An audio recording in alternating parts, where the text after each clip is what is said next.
नमस्कार, स्वागत है आप सबका हिंद भारत के प्रोग्राम अपरिचित में, जहां पे हम आपको बताते हैं कुछ ऐसी शख्सियत जिन्होंने अपने देश के लिए बहुत कुछ किया, लेकिन ये देश उन्हें उनके हिस्से का कभी सम्मान नहीं दिला पाया और रह गए वो इस दुनिया से अपरिचित। स्वतंत्र भारत में कृष्ण और अर्जुन दोनों की ही भूमिका अदा करी थी ब्रिगेडियर महाराजा भवानी सिंह ने।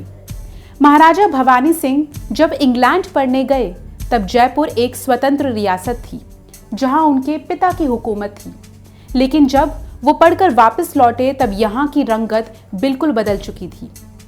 जयपुर अब भारतवर्ष का हिस्सा था।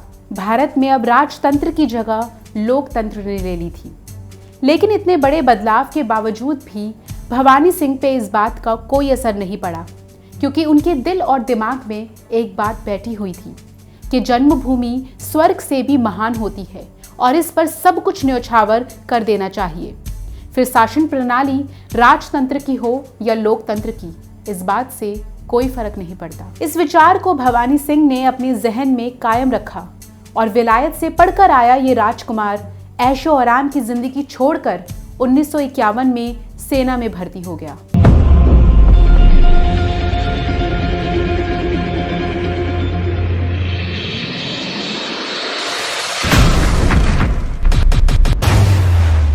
उनके द्वारा बांग्लादेश मुक्ति के लिए बनी मुक्ति वाहिनी को भी प्रकाशित किया गया।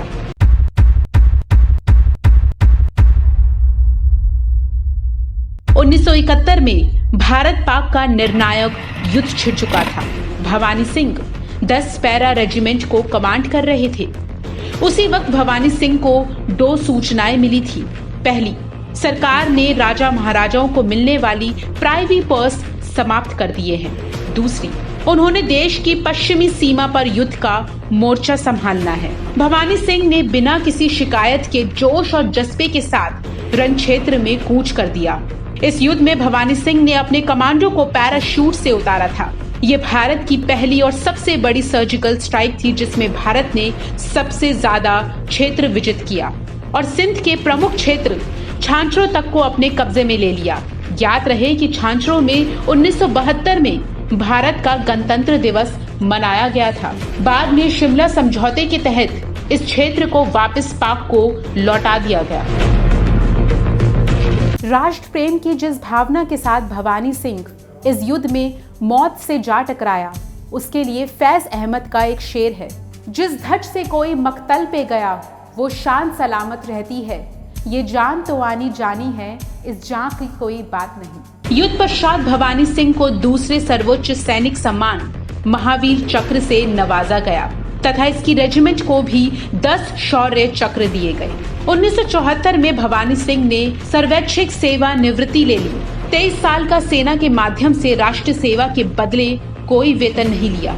भवानी सिंह के पराक्रम और राष्ट्र प्रेम से प्रधानमंत्री और राष्ट्रपति भी अवगत थे। अंततः रेजिमेंट के बाद भी श्रीलंका में चल रहे ऑपरेशन पवन में भाग लेने का विशेष आग्रह किया, जिससे उन्होंने स्वीकार किया और एक बार फिर देश की आशाओं पर खरे उतरे।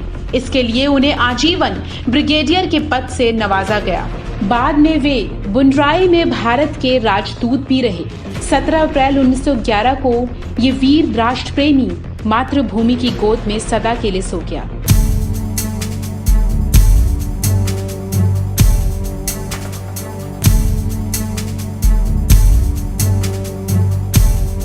वहीं आजादी के वक्त अपने समस्त सुखों को त्याग कर श्रेष्ठ कर्मयोग का ब्रिगेडियर भवानी सिंह ने जो अनूठा उदाहरण प्रस्तुत किया है, उससे सभी युवाओं को सीख लेनी चाहिए। अपनी जिंदगी के 23 वर्ष सेना को देने के बावजूद भवानी सिंह को अस्पताल में जेल जाना पड़ा। न सम्मान का मोह न अपमान का भय, ये पंक्ति शायद उन्हीं के लिए बनी थी। भवानी सिंह एक ऐसे महान योद्धा थे जिन पर ना ही कोई फिल्म बनी और ना ही इन पर कोई कहानी लिखी गई और रह गए ये दुनिया से हमेशा के लिए अपरिचित। लेकिन हम आपके लिए ऐसे अपरिचित लोगों को इतिहास की खदान से खोद कर लाते रहेंगे। तब तक के लिए आप हमारे साथ देखते रहिए हिंद भारत।